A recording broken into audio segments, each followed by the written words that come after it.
ಆ ಶಿವನಿಗೆ ಸಂಬಂಧಪಟ್ಟಂತ ಆರೋಗ್ಯಕ್ಕೆ ಸಂಬಂಧಪಟ್ಟಂತ ಒಂದು ಪುಟ್ಟ ಶ್ಲೋಕ ಇದೆ. ಇದರೊಂದಿಗೆ ಕಾರ್ಯಕ್ರಮ ಆರಂಭ ಮಾಡ್ಕೊಬಿಡೋಣ.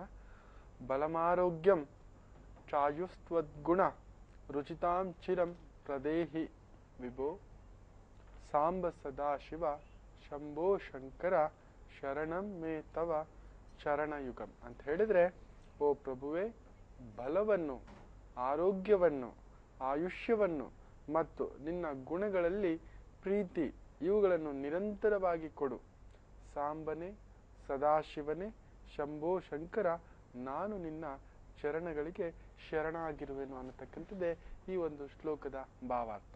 ಇರ್ಲಿ, ನಿನ್ನೆ ನಾನು ನಿಮಗೆ ಮಂಗಳ ಗ್ರಹದ ಬಗ್ಗೆ ಹೇಳ್ಕೊಡ್ತಿದ್ದೆ. ಮಂಗಳ ಗ್ರಹ ಆರೋಗ್ಯಕಾರಕ, ಅಂದ್ರೆ ದೇಹದಲ್ಲಿ ಅತಿಯಾದ ಶಕ್ತಿಯನ್ನ ಕೊಡ್ತಕ್ಕಂಥ ಒಂದು ಗ್ರಹ. ನಿನ್ನೆ ನಾನು ಹೇಳ್ತಿದ್ದೆ ಯಾವ್ಯಾವ ಸಮಸ್ಯೆಗಳು ಬರಬಹುದು ಅನ್ನತಕ್ಕಂಥದ್ದು. ಇವತ್ತು ಮಂಗಳ ಗ್ರಹ ಯಾವ ಯಾವ ಅನಾರೋಗ್ಯಗಳಿಗೆ ಮುಖ್ಯವಾಗಿ ಕಾರಣಕತ್ವನಾಗ್ತಾನೆ, ಕಾರಕತ್ವವನ್ನು ತಂದುಕೊಡ್ತಾನೆ ಅನ್ನೋದ್ರ ಬಗ್ಗೆ ತಿಳಿಸ್ಕೊಡ್ತಾನೆ. ಮುಖ್ಯವಾಗಿ ಈತ ರಕ್ತದಲ್ಲಿ ಏನೇ ಸಮಸ್ಯೆಗಳು, ಕೆಲವರು ಹೇಳ್ತಾರೆ ಅನಿಮಿಯಾ ಆಗ್ಬಿಟ್ಟಿದೆ, ರಕ್ತನೇ ಇಲ್ಲ, ಮುಖ ಎಲ್ಲ ಬಿಳ್ಚ್ಕೊಬಿಟ್ಟಿದೆ, ಕೈಕಾಲೆಲ್ಲ ಬಿಳ್ಚ್ಕೊಬಿಟ್ಟಿದೆ, ಯಾಕೋ ಸುಸ್ತು ಅಂತ ಅನ್ನಿಸ್ತಾ ಇರುತ್ತೆ ಅಂತಿದ್ರೆ ಕುಜನ ಪ್ರಭಾವ ನಿಮ್ಮ ಜಾತಕದ ಮೇಲೆ ಬೀರಿರ್ತಕ್ಕಂಥದ್ದು ಅಂತ ಹೇಳಬಲ್ಲೆ. ಹಾಗೆಯೇ ಶಕ್ತಿ, ಕೆಲವರು ಹೇಳ್ತಾರೆ ಹಾಗೆ ಹೋಗಿ ಹೀಗೆ ಬಂದು ತುಂಬಾ ಸುಸ್ತಾಗ್ತಕ್ಕಂಥದ್ದು, ಏನೂ ಆಗ್ತಿಲ್ಲ, ಮಲಗ್ ಬಿಡೋಣ ಹಾಗೆ ಹೀಗೆ ಅಂತಕ್ಕಂಥದ್ದು. ಎಷ್ಟು ತಿಂದ್ರು ಜೀರ್ಣ ಆಗ್ತಿದೆಯಾ ವಿನ ದೇಹಕ್ಕೆ ಶಕ್ತಿಯನ್ನ ಕೊಡ್ತಿಲ್ಲ, ನಿರುತ್ಸಾಹ ಆಗ್ತಕ್ಕಂಥದ್ದು. ಯಾವಾಗ ನೋಡಿದ್ರು ಸೊಂಟ ನೋವು, ಕುತ್ತಿಗೆ ನೋವು, ಬ್ಯಾಕ್ ಪೇನ್ ಅಂತಕ್ಕಂಥದ್ದು, ಮಂಡಿ ನೋವು ಅಂತಕ್ಕಂಥದ್ದು. ಆಟ ಆಡ ಬರ್ತಾರೆ, ಆಟ ಆಡೋದೇ ಇಲ್ಲ. ನನ್ನ ಮಗ ಸುಮ್ಮನೆ ಕೂತಿರ್ತಾನೆ ಗುರೂಜಿ, ದೇಹ ಮಾತ್ರ ಗಾತ್ರ ಮಾಡಿಟ್ಕೊಬಿಟ್ಟಿದ್ದಾನೆ. ಅವನಿಗೊಂಚೂರು 18 ವಯಸ್ಸಿಗೆ ಒಂದು 10 ವರ್ಷದ ಶಕ್ತಿ ಇರುತ್ತೆ, ಕೆಲವರಿಗೆ 30 ವರ್ಷದ ಯುವಕರಿಗೆ ಬರೀ 18 ವರ್ಷದ ಶಕ್ತಿ ಇರತಕ್ಕಂಥದ್ದು. ಮನೋಬಲಕ್ಕಿಂತ ಕೆಲವರು ದೇಹ ಬಲಕ್ಕೆ ಅತಿಯಾದ ಪ್ರಾಮುಖ್ಯತೆಯನ್ನು ಕೊಡ್ತಾರೆ. ಅಂತ ಒಂದು ದೇಹ ಬಲವನ್ನ ಕೊಡೋದ್ರಲ್ಲಿ ಮಂಗಳ ಗ್ರಹ ಬಹುದೊಡ್ಡ ಪ್ರಾಮುಖ್ಯತೆಯನ್ನ ತೋರಿಸ್ಕೊಡುತ್ತೆ. ಹಾಗೆಯೇ ಜೆನೆಟೈಲ್ಸ್, ಕೆಲವರಿಗೆ ವೃಷಣಗಳಲ್ಲಿ ಸಮಸ್ಯೆಗಳಾಗ್ತಕ್ಕಂಥದ್ದು, ಗಂಡಸರಿಗೆ ಅವರ ಜನನಾಂಗಗಳಲ್ಲಿ ಸಮಸ್ಯೆಗಳಾಗ್ತಕ್ಕಂಥದ್ದು, ದೇಹದಲ್ಲಿ ರಕ್ತದಲ್ಲಿ ಅತಿ ಮುಖ್ಯವಾಗಿ ಈ ಕೆಂಪು ರಕ್ತ ಕಣ ಅಂತ ಹೇಳಿದ್ರೆ ಈ ಹಿಮೋಗ್ಲೋಬಿನ್ ಲೆವೆಲ್ ಏನಾದ್ರೂ ಸ್ವಲ್ಪ ಹೆಚ್ಚು ಕಡಿಮೆ ಆದ್ರೆ ಪ್ಲೇಟ್ಲೆಟ್ಸ್ ಅಂತ ಹೇಳ್ತಾರೆ. ಕೆಲವರಿಗೆ ಈ ರಕ್ತ ಬರ್ತಾನೇ ಇರುತ್ತೆ, ಬೇಗ ಕ್ಲಾಟ್ ಆಗೋದಿಲ್ಲ. ಏನಾದ್ರೂ ಗಾಯ ಆಗ್ಬಿಟ್ರೆ ಆ ಪ್ಲೇಟ್ಲೆಟ್ಸ್ ಗಳ ಕೊರತೆ ಆಗ್ಬಿಟ್ರು ಕೂಡ ಡಾಕ್ಟರ್ಗಳು ಸ್ವಲ್ಪ ಇಂಜೆಕ್ಷನ್ ಕೊಡ್ತಕ್ಕಂಥದ್ದು. ಇಷ್ಟು ಕೌಂಟಿಂಗ್ ಅಂತ ಇರುತ್ತೆ. ಒಂದು ತೊಟ್ಟು ರಕ್ತದಲ್ಲಿ 1.5 ಲಕ್ಷ, 2 ಲಕ್ಷ, 3 ಲಕ್ಷ ಈ ಒಂದು ಪ್ಲೇಟ್ಲೆಟ್ಸ್ ಕೌಂಟಿಂಗ್ಸ್ ಅಂತ ಹೇಳ್ತಾರೆ. ಅವುಗಳಲ್ಲಿ ಏರುಪೇರು ಆದಾಗ ಕೂಡ ಈ ಒಂದು ಕುಜಗ್ರಹದ ಪ್ರಭಾವದಿಂದಲೇ ಆ ಒಂದು ಹೆಚ್ಚು ಕಡಿಮೆ ಆಗ್ತಕ್ಕಂಥದ್ದು. ಹಾಗೆಯೇ ರೆಕ್ಟಮ್, ತಲೆನೋವು, ಸಿಕ್ಕಾಬಟ್ಟೆ ಸಮಸ್ಯೆಗಳಾಗ್ತಕ್ಕಂಥದ್ದು, ತಲೆಗೆ ಏನಾದ್ರೂ ಒಂದು ಪೆಟ್ಟು ಬೀಳ್ತಕ್ಕಂಥದ್ದು, ತಲೆಯ ಒಳಗಡೆ ರಕ್ತ ಗಡ್ಡೆ ಕಟ್ಟತಕ್ಕಂಥದ್ದು, ಈ ತರದ ಹಲವಾರು ಒಂದು ಸಮಸ್ಯೆಗಳಿಗೆ, ತಲೆಯಲ್ಲಿ ಯಾವುದೇ ಒಂದು ಸಮಸ್ಯೆ, ಅದರಲ್ಲೂ ಅತಿ ಮುಖ್ಯವಾಗಿ ರಕ್ತ ಗಡ್ಡೆ ಕಟ್ಟತಕ್ಕಂಥದ್ದು, ಮೆದುಳು ಬ್ಲಾಕ್ ಆಗ್ತಕ್ಕಂಥದಕ್ಕೆ ಕುಜ ಕಾರಕತ್ವವನ್ನು ಹೊಂದಿರ್ತಾನೆ. ಹಾಗೆಯೇ ವೇನ್ಸ್, ನರ ದೌರ್ಬಲ್ಯ ಅಂತ ಹೇಳ್ತವೆ.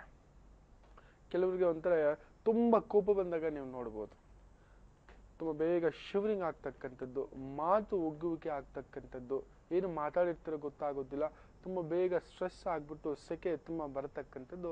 ಇವೆಲ್ಲದಕ್ಕೂ ಕೂಡ ಕಾರಕತ್ವ ಮಂಗಳ ಗ್ರಹ. ಹಾಗೆಯೇ ಫಿಮೇಲ್ ಆರ್ಗನ್ಸ್ ಅಂತ ಹೇಳ್ತೀವಿ.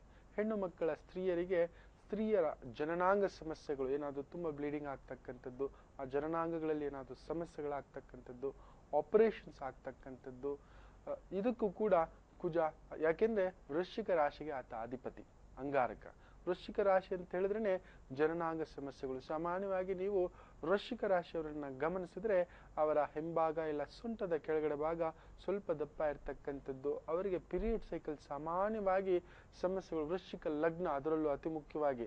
ರಾಶಿ ಅಂತ ಹೇಳಿದ ತಕ್ಷಣ ವೃಶ್ಚಿಕ ರಾಶಿಯವರ ಅಂತ ಅನ್ಕೋಬೇಡಿ. ವೃಶ್ಚಿಕ ಲಗ್ನದವರಿಗೆ ಸಾಮಾನ್ಯವಾಗಿ ಗರ್ಭಪಾತಗಳಾಗ್ತಕ್ಕಂಥದ್ದು, ಇಲ್ಲ ಮಕ್ಕಳು ಸರಿಯಾಗಿ ನಿಂತ್ಕೊಳ್ಳೋದಿಲ್ಲ, ಬ್ಲೀಡಿಂಗ್ ಜಾಸ್ತಿ ಆಗ್ತಕ್ಕಂಥದ್ದು, ವೈಟ್ ಜಾಸ್ತಿ ಆಗ್ತಕ್ಕಂಥದ್ದು, ಯೂಟ್ರಸ್ ಅಲ್ಲಿ ಅಂದ್ರೆ ಗರ್ಭಾಶಯದಲ್ಲಿ ಫೈಬ್ರಾಯ್ಡ್ ಅನ್ನತಕ್ಕಂಥ ಪ್ರಾಬ್ಲಮ್ಸ್ ಆಗ್ತಕ್ಕಂಥದ್ದು, ವ್ರಣಗಳಾಗ್ತಕ್ಕಂಥದ್ದು, ಇವೆಲ್ಲದಕ್ಕೂ ಕೂಡ ಅಂಗಾರಕನೇ ಕಾರಣ. ಹಾಗೆಯೇ ಕೆಲವರಿಗೆ ಮೂಗು ಸೋರ್ತಾ ಇರುತ್ತೆ, ಯಾವಾಗ ನೋಡಿದ್ರು ಮೂಗ್ನಲ್ಲಿ ಹೀಗಂತ ಇರ್ತಾರೆ. ಏನೋ ಮೂಗಿಗೆ ಟೇಸ್ಟೇ ಗೊತ್ತಾಗ್ತಿಲ್ಲ ಗುರುಜಿ, ಸ್ಮೆಲ್ಲೇ ಗೊತ್ತಾಗ್ತಿಲ್ಲ ಗುರುಜಿ, ಯಾಕೋ ಮೂಗು ಒಂಥರ ತುರಿತಾನೇ ಇರುತ್ತೆ ಗುರುಜಿ.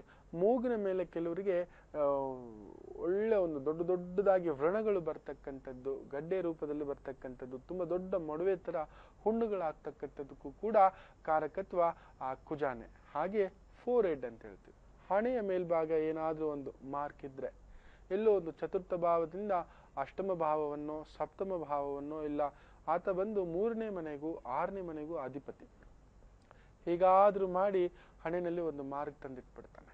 ಹಣೆ ತುಂಬಾ ಚಿಕ್ಕದಾಗಿರ್ತಕ್ಕಂಥದ್ದು, ಕೆಲವರು ಹಣೆ ನೋಡಿದ ತಕ್ಷಣ ತುಂಬಾ ಅಗಲವಾಗಿರ್ತಕ್ಕಂಥದ್ದು, ಅದ್ರ ಮೇಲೆ ಏನಾದ್ರು ಗಾಯದ ಗುರುತು ಆಗಿರ್ತಕ್ಕಂಥದ್ದು, ಇವೆಲ್ಲದಕ್ಕೂ ಕುಜ ಕಾರಕತ್ವವನ್ನು ತಂದುಕೊಡ್ತಾನೆ. ಹಾಗೆ ಡೈಜೆಸ್ಟಿವ್ ಸೆಕ್ಷನ್ ಅಂತ ಹೇಳ್ತೀವಿ. ಕೆಲವರು ಗ್ಯಾಸ್ಟ್ರಿಕ್ ಪ್ರಾಬ್ಲಮ್ ನೋಡಿ, ಏನೇ ಕಾಯಿಲೆ ಬರಬೇಕು ಅಂದ್ರೂ ಕೂಡ ಅತಿಯಾಗಿ ನಾವು ಸಾಮಾನ್ಯವಾಗಿ ಡಾಕ್ಟರ್ಗಳು ಹೇಳೋದು ಇಷ್ಟೇ, ನಿಮ್ಮ ಜೀರ್ಣಾಂಗಗಳನ್ನ ಸ್ವಲ್ಪ ಹದ್ದುಬಸ್ತಿನಲ್ಲಿ ಇಟ್ಕೊಳ್ಳಿ, ಸರಿಯಾದ ಸಮಯಕ್ಕೆ ಊಟ ಮಾಡಿ, ಸರಿಯಾದ ಊಟವನ್ನ ಮಾಡಿ ಅಂತ ಹೇಳ್ಬಿಟ್ಟು. ಕೆಲವರಿಗೆ ಬೇಗ ಕೆಲವೊಂದು ಗಟ್ಟಿ ಪದಾರ್ಥಗಳನ್ನ ತಿಂದ್ರೆ ಜೀರ್ಣ ಮಾಡ್ಕೊಳಕ್ಕಾಗೋದಿಲ್ಲ. ಎಕ್ಸಾಂಪಲ್ ಉದಾಹರಣೆ ಹೇಳ್ಬೇಕು ಅಂತ ಹೇಳಿದ್ರೆ, ಒಂದು ಚಪಾತಿ ಅಂತ ಇಟ್ಕೊಳ್ಳಿ, ರೊಟ್ಟಿಯನ್ನ ಕೊಟ್ರೆ ಅವ್ರಿಗೆ ಜೀರ್ಣ ಮಾಡ್ಕೊಳಕ್ಕಾಗೋದಿಲ್ಲ, ತುಂಬಾ ಬೇಗ ಟಾಯ್ಲೆಟ್ ಕೊಡ್ತಕ್ಕಂಥ ಅನುಭವಗಳಿರುತ್ತೆ. ಇನ್ನು ಕೆಲವರಿಗೆ ಎಷ್ಟು ತಿಂದ್ರೂ ಕೂಡ ಬೇಗ ಜೀರ್ಣ ಆಗ್ಬಿಟ್ಟಿರುತ್ತೆ. ನನ್ನಂತವ್ರಿಗೆ ಪ್ರತಿ 2 ಗಂಟೆಗೆ ನಾನು ಏನಾದ್ರೂ ತಿಂತಾ ಇರ್ತೀನಿ, ನನ್ಗೆ ಏನು ಆಗೋದೇ ಇಲ್ಲ ಅಂತ ಹೇಳಬಲ್ಲ. ನಿಂದು ಗಟ್ಟಿ ಪಿಂಡಪ್ಪ ಬೇಗ ಜೀರ್ಣ ಮಾಡ್ಕೊಬಿಡ್ತೀಯ ಅಂತ ಹೇಳ್ತಾರೆ ಕೆಲವರು. ಇನ್ನು ಕೆಲವರು ನೀವು ಬೇಕಾದ್ರೆ ಹೋಗಿ ನೋಡಿ, ನಾನು ಯಾವುದೋ ಒಂದು ಮದುವೆ ಸಮಾರಂಭಕ್ಕೆ ಹೋಗಿದ್ದೆ, ಒಬ್ಬ ಆತ್ಮೀಯರು ಒಂದು ಹುಡುಗನ ಕರ್ಕೊ ಬಂದಿದ್ರು. ಅದು ಮದುವೆ ಎಲ್ಲ ಆದ್ಮೇಲೆ, ಊಟಗಳೆಲ್ಲರೂ ಆದ್ಮೇಲೆ ಕೊನೆ ಪಂಕ್ತಿಯಲ್ಲಿ ಆ ಹುಡುಗನ ಊಟಕ್ಕೆ ಇರಿಸಿರ್ತಕ್ಕಂಥದ್ದು.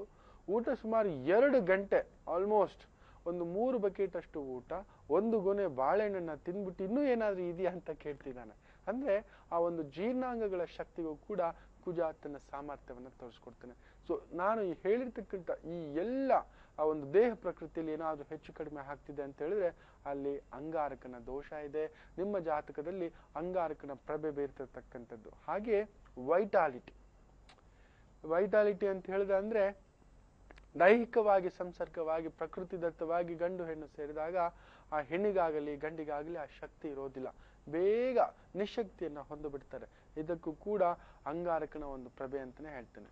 ಈ ಅಂಗಾರಕನನ್ನ ನಿಮ್ಮ ಹಿಡಿತದಲ್ಲಿ ಇಟ್ಕೊಳ್ಳೋದಕ್ಕೆ ತುಂಬಾ ಸುಲಭ ಅಂತ ಹೇಳಿದ್ರೆ, ಈ ನವರಾತ್ರಿಗಳಲ್ಲಿ ದೇವಿಯ ಒಂದು ಆರಾಧನೆ ಮಾಡ್ತಕ್ಕಂಥದ್ದು. ಅತಿ ಮುಖ್ಯವಾಗಿ ಸುಬ್ರಹ್ಮಣ್ಯ ಸ್ವಾಮಿ ಆತ ಅಂಗಾರಕ ಅಂತ ಹೇಳಿದ್ರೇನೆ ವಳ್ಳಿ ಪ್ರಿಯ ಅಂತ ಹೇಳ್ತೇವೆ. ಶುಕ್ರನನ್ನ ಪಕ್ಕದಲ್ಲಿ ಇಟ್ಕೊಳ್ತಕ್ಕಂಥದ್ದು ಅಂದ್ರೆ ಮದುವೆ ಆಗ್ತಕ್ಕಂಥದ್ದು, ಸಂಗಾತಿಯೊಂದಿಗೆ ಇರ್ತಕ್ಕಂಥದ್ದು, ಸರಿಯಾದ ಕ್ರಮದಲ್ಲಿ ಊಟ ಮಾಡ್ತಕ್ಕಂಥದ್ದು. ಅಂಗಾರಕನಿಗೆ ಸಿಟ್ಟು ಜಾಸ್ತಿ ಬರ್ಸ್ತಕ್ಕಂಥ ಒಂದು ಉದ್ವೇಗ. ಯಾವಾಗ ದೇಹದಲ್ಲಿ ಟಾಕ್ಸಿನ್, ಸರಿಯಾದ ಕ್ರಮದಲ್ಲಿ ಊಟ ನಿದ್ದೆ ಇದ್ರೆ ಮನುಷ್ಯನಿಗೆ ಕಾಯಿಲೆ ಬರೋದಿಲ್ಲ. ಊಟ ಬಲ್ಲವನಿಗೆ ರೋಗವಿಲ್ಲ ಅಂತ ಹೇಳ್ತಾರೆ. ಅಂದ್ರೆ ಈ ಥಂಡಿ ಸೀಸನ್ ಅಲ್ಲಿ ನೀವು ಹೋಗ್ಬಿಟ್ಟು ಸೌತೆಕಾಯಿಂದ ಹಿಡಿದು ಕುಂಬಳಕಾಯಿಂದ ಹಿಡಿದು ಥಂಡಿಗೆ ಸಂಬಂಧಪಟ್ಟಂತ ಒಳ್ಳೆ ಫ್ರೀಸ್ಡ್ ವಾಟರ್ ತೆಗೆದುಕೊಳ್ಳೋದ್ರಿಂದ ಏನಾದ್ರು ಒಂದು ಮಾಡಿದ್ರೆ ಸಮಸ್ಯೆಗಳಾಗ್ತಕ್ಕಂಥದ್ದು ಜಾಸ್ತಿ. ಸೊ ಆದಷ್ಟು ಜಾಗರೂಕತೆ, ಈ ಒಂದು ಸಣ್ಣ ಬದಲಾದ ಕ್ರಮ ನೀವು ಮಾಡ್ಕೊಂಡ್ರೆ ತುಂಬಾ ಒಳ್ಳೇದಾಗ್ತಕ್ಕಂಥದ್ದು. ಇನ್ನು ಹಲವಾರು ವಿಚಾರ ಇದೆ. ಈ ಅಂಗಾರಕನ್ನ ನೀವು ಹೇಗೆ ಬದಲಾವಣೆ ಮಾಡ್ಕೋಬೇಕು, ಯಾಕಂದ್ರೆ ಅಂಗಾರಕ ಸ್ವಲ್ಪ ಹೆಚ್ಚು ಕಡಿಮೆ ಆಯ್ತು ಅಂದ್ರೂ ಕೂಡ ಯುದ್ಧಗಳು ನಡೀತಕ್ಕಂಥದ್ದು, ಗಲಾಟೆಗಳು ಮಾಡ್ಕೊಂಡು ದೇಹದಲ್ಲೂ ಕೂಡ ಇದ್ದ ಅಂದ್ರೆ ಏನಾದ್ರೂ ಕಿರಿಕಿರಿ ಆಗ್ತಕ್ಕಂಥದ್ದು. ಗುರುಜಿ, ಹಾಗೆ ಆಗ್ಲೇ ಹೇಳ್ತಿದ್ರಿ ಆರೋಗ್ಯ ಸಮಸ್ಯೆಗೆ ಆಯುರ್ವೇದದ ಮದ್ದು ಹೇಳ್ತೀನಿ ಅಂತ. ಖಂಡಿತ, ನಾನು ಆಗ್ಲೇ ಹೇಳಿದೆ. ಹಿತ್ತಲ ಗಿಡದ ಬಗ್ಗೆ ನಾನು ನಿಮಗೆ ತಿಳಿಸ್ಕೊಟ್ಟಿರ್ತಕ್ಕಂಥದ್ದು ಡ್ರಮ್ ಸ್ಟಿಕ್ ಟ್ರೀ ಅಂತ ಹೇಳ್ತೇವೆ ಇಂಗ್ಲಿಷ್ ನಲ್ಲಿ. ಅಂತ ಹೇಳಿದ್ರೆ ಏನಪ್ಪಾ ಇದು ಡ್ರಮ್ ಸ್ಟಿಕ್ ಟ್ರೀ ಅಂತ ಹೇಳ್ತಾರೆ ಅಂತ ಯೋಚನೆ ಮಾಡ್ಬೋದು. ನಮ್ಮ ಕನ್ನಡದವ್ರು ಸ್ವಲ್ಪ ಎಲ್ಲೋ ಆಂಗ್ಲ ಭಾಷೆ ಕೆಲವ್ರಿಗೆ ಮಾತ್ರ ಜಾಸ್ತಿ ಗೊತ್ತಿರ್ತಕ್ಕಂಥದ್ದು ನುಗ್ಗೆ ಮರ, ನುಗ್ಗೆಕಾಯಿ ನುಗ್ಗೆ ಮರ ಅನ್ನತಕ್ಕಂಥದ್ದು. ಈ ಒಂದು ಮರದಿಂದ ಗಿಡದಿಂದ ಆಗ್ತಕ್ಕಂಥದ್ದು ಹಲವಾರು ಉಪಯೋಗಗಳಿದೆ, ಆದ್ರೆ ಪಕ್ಕದಲ್ಲೇ ಇದೆ, ನಾವು ಗಮನನೇ ಕೊಟ್ಟಿರೋದಿಲ್ಲ. ತುಂಬಾ ಶೀತದ ತಲೆನೋವು ಕೆಲವರಿಗೆ ಈ ಸಮಯದಲ್ಲಿ ಬಾಧಿಸುತ್ತೆ. ಅಲ್ಲಿ ನೋಡಿದ್ರು ಮಳೆ ಗಾಳಿ ಜಾಸ್ತಿ ಇರತಕ್ಕಂಥದ್ದು. ಇಂಥ ಒಂದು ಸಂದರ್ಭದಲ್ಲಿ ನುಗ್ಗೆ ಗಿಡದ ಎಲೆಯನ್ನ ತಗೊಬಂದು ನೀರಿನೊಡನೆ ಅರೆದು ಬಿಟ್ಟು ಚೆನ್ನಾಗಿ 1-2-3 ಡ್ರಾಪ್ಸ್ ನೀವು ಬಂದು ಮೂಗಿಗೆ ಹಿಡಿದ್ರೆ ಆ ಶೀತದ ತಲೆನೋವು ಹೀಗೆ ಮಲಕೊಂಡು ನೀವು 2-3 ಡ್ರಾಪ್ಸ್ ಹಾಕೋಬೇಕಾಗುತ್ತೆ. ಕೆಲವರು ಇಲ್ಲಿ ಒಳಗಡೆ ನೋಯಿತ ಗುರುಜಿ, ಇಲ್ಲಿ ತುಂಬಾ ನೋಯಿತ ಗುರುಜಿ ಅಂತ ಹೇಳ್ತಾರೆ. ಒಳಗಡೆನೆ ಶೀತ ಇರ್ತಕ್ಕಂಥದ್ದು, ಕಿವಿಯಲ್ಲಿ ಒಂಥರ ಸೌಂಡ್ ಬರ್ತಕ್ಕಂಥದ್ದು ಆಗುತ್ತೆ, ಗುಯ್ ಅಂತ ಥಂಡಿ. ಯಾವಾಗ್ಲೂ ಫ್ಯಾನ್ ಹಾಕೊಂಡೇ ಇರ್ಬೇಕು, ಫ್ಯಾನ್ ತೆಗೆದ್ರೆ ಸೆಕೆ ಆಗುತ್ತೆ ಅವರಿಗೆ. ಫ್ಯಾನ್ ಹಾಕೊಂಡ್ರೆ ತುಂಬಾ ತಲೆಭಾರ, ಕಿವಿ ನೋವು ತರ ಅನ್ನಿಸ್ತಕ್ಕಂಥದ್ದು, ಕುತ್ತಿಗೆ ನೋವು ತರ ಅನ್ನಿಸ್ತಕ್ಕಂಥದ್ದು ಇವೆಲ್ಲವೂ ಇರುತ್ತೆ. ಆದಷ್ಟು ಈ ಒಂದು ನುಗ್ಗೆ ಗಿಡದ ಮರದ ತೊಗಟೆಯ ರಸ ಹಾಗೂ ಸ್ವಲ್ಪ ಒಂಚೂರು ಅಂತ ಹೇಳಿದ್ರೆ ಒಂದು 4 ಸ್ಪೂನ್ ನುಗ್ಗೆ ಮರದ ಒಂದು ರಸ ಹಾಗೂ 1 ಸ್ಪೂನ್ ಸಾಸಿವೆ ಎಣ್ಣೆ ಸೇರಿಸ್ಬಿಟ್ಟು ಚೆನ್ನಾಗಿ ಕಾಯಿಸ್ಬಿಟ್ಟು 2 ರಿಂದ 4 ಡ್ರಾಪ್ ಪ್ರತಿನಿತ್ಯ ಮಲ್ಕೋಬೇಕಾದ್ರೆ ಬಲಗಿವಿಗೆ ಸಮಸ್ಯೆ ಇದ್ರೆ ಎಡಗಿವಿಗೆ ಹಾಕಿ, ಎಡಗಿವಿಗೆ ಸಮಸ್ಯೆ ಇದ್ರೆ ಬಲಗಿವಿಗೆ ಹಾಕಿ. ಮಲ್ಕೋಬೇಕಾದ್ರೆ ರಾತ್ರಿ ಹೊತ್ತು ಹಾಕೊಂಡು ಸ್ವಲ್ಪ ಕಾಟನ್ ಇಟ್ಟು ಮಲ್ಕೊಳ್ಳಿ. ಆ ಒಂದು ಕಿವಿ ನೋವು, ಕಿವಿಯಲ್ಲಿ ಸದ್ದು ಬರ್ತಕ್ಕಂಥದ್ದು ಇವೆಲ್ಲದ್ರಿಂದ ಹೊರಗಡೆ ಬರ್ತೀರಾ. ವಾತ ಪಿತ್ತಗಳಿಂದ ಆಗ್ತಕ್ಕಂಥ ಸಮಸ್ಯೆಗಳಿಂದ ಕೂಡ ಹೊರಗಡೆ ಬರ್ತೀರಾ. ಒಳ್ಳೆದ.